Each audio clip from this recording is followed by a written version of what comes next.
and prosperous Nigeria. And that's my belief. Now that your mandate is short, sir, and Nigerians are now waiting to see what comes out from this administration. So how are you rewarding Nigerians with the mandate they've given to you, Your Excellency?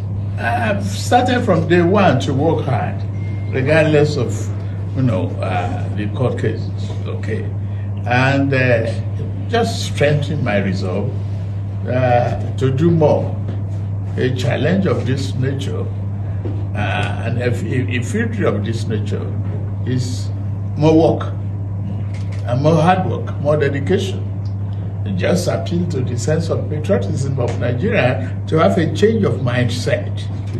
Let us be positive about our country, be ready to contribute in all ways possible.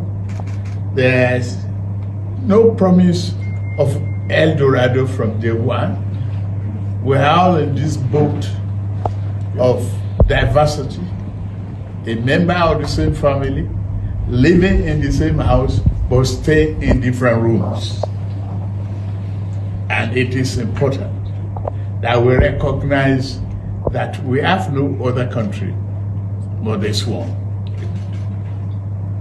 So we better be committed to it, not for the sake of our own self-aggrandizement. Our commitment to the values, the creed of dedication, patriotism, and commitment to the value of this country. It is extremely important that we have a change of mindset for the sake of our country.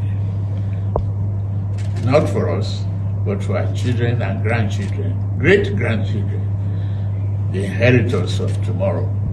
Your Excellency, we wish you a